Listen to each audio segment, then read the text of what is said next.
নমস্কার দর্শক বন্ধু, আজকে আমরা ভারতের পক্ষ থেকে একটা দুঃখজনক খবর নিয়ে আলোচনা করছি। 21শে নভেম্বর 2025 ভারতের হালকা যুদ্ধবিমান তেজস একটি দুবাইয়ে ফ্লাইট চলাকালীন ক্র্যাশ করে। বিমানটি দুবাই আরব আমিরাতের কাছাকাছি একটি এলাকা থেকে প্রদর্শনী ফ্লাইট করছিল। একমাত্র পাইলট মারা যান এই দুর্ঘটনায়। ঘটনা এমন একটা সময় ঘটে যেটি ভারতের নিজস্ব যুদ্ধবিমান তৈরি ও রপ্তানির প্রেক্ষাপটে ছিল একটি উল্লেখযোগ্য মুহূর্ত। প্রথমে দর্শক বন্ধু, তেজস বিমানটা কি এবং এর কেন এত গুরুত্বপূর্ণ? তেজস একটি এক ইঞ্জিন হালকা যুদ্ধবিমান, ভারতেই তৈরি হয়েছে। এটিকে তৈরি করেছে হিন্দুস্তান অ্যারোনটিক লিমিটেড অর্থাৎ হ্যাল। এটি ভারতের বিমান বাহিনীর আধুনিকরণ প্রকল্পের একটি গুরুত্বপূর্ণ অংশ, কারণ দীর্ঘদিন রাশিয়া সূত্রের বিমান ব্যবহার করা হচ্ছিল। প্রযুক্তিতে বিমান তৈরি করা মানে নিজস্ব সক্ষমতা বৃদ্ধি, রপ্তানির সম্ভাবনা, উন্নত বিমান প্রযুক্তিতে দেশ এগিয়ে নিয়ে যেতে পারে। এই ধরনের এক্সিবিশন ফ্লাইট আন্তর্জাতিক মঞ্চে দেশের প্রযুক্তিগত প্রতিভা দেখানোর সুযোগ এনে দেয়। এমনভাবে ঘটল দর্শক বন্ধু, স্থানীয় সময় 2:10 PM একটি প্রদর্শনীর উদ্দেশ্যে ফ্লাইট করছিল। বিমানটি একটি ব্যারেল রোল বা রোল ম্যানুভারের সময় ছিল এক নজরবিহীন হুড়হুড়ি পরিবেশ। সেটি বিমানটি খুব কম উচ্চতায় একটি নেতিবাচক জি রোল করছিল, যেখানে গতি ও উচ্চতা কম থাকায় পুনরুদ্ধার করতে সময় কম পেয়েছিল পাইলট। এরপর নিয়ন্ত্রণ হারিয়ে নিচে ঝাঁপিয়ে পড়ে। বিস্ফোরণ সহ ধোঁয়ার গর্ত সৃষ্টি হয় চারিদিকে।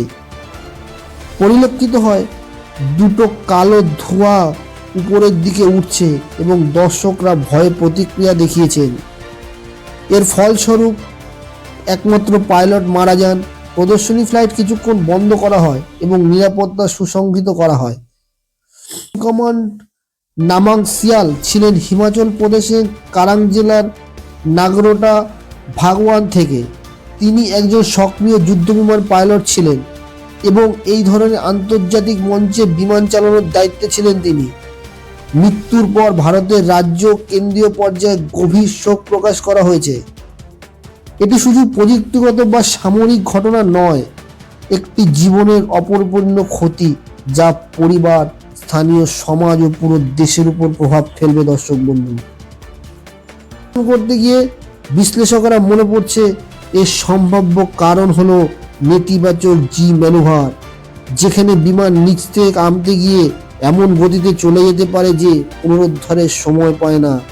আরও সম্ভাবনা আছে ইঞ্জিনের সমস্যা, হরলের সমস্যাও হতে পারে।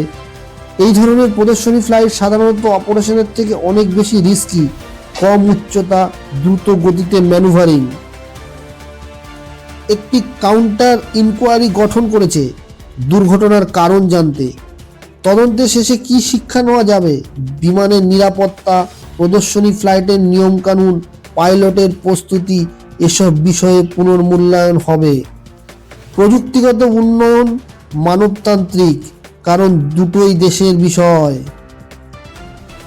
রপ্তানিমুখী প্রতিরক্ষা উদ্যোগের একটি অংশ। ক্র্যাশের কারণে নির্ভরযোগ্যতা নিয়ে প্রশ্ন উঠতে পারে।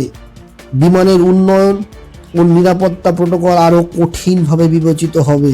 দ্রুত প্রতিক্রিয়া আসে, যেমন দৃশ্যমান ধোঁয়া, ভিডিও ফুটেজ, সঙ্গে কিছু ছবি। প্রদর্শনী ফ্লাইটের জন্য বিমানের প্রস্তুতি ও পরিকল্পনায় নিরাপত্তা অগ্রাধিকার পায়।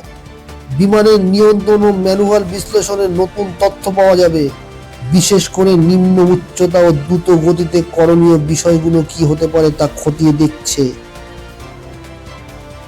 ক্র্যাশ নয়, এটি অনেক গভীর বিষয় স্পর্শ করে। প্রযুক্তি বিশ্বাস, মানব সাহস, নিরাপত্তা প্রোটোকল, আন্তর্জাতিক প্রতিরক্ষা শিল্প।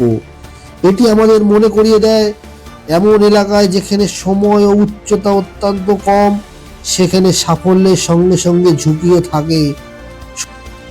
ভিডিওটি ভালো লাগলে লাইক করুন, চ্যানেলটিকে সাবস্ক্রাইব করুন, পাশে থাকবেন আগামী ভিডিওগুলোকে পেতে। ধন্যবাদ। সবাই সুস্থ থাকবেন, ভালো থাকবেন। ভারত মাতার জয়।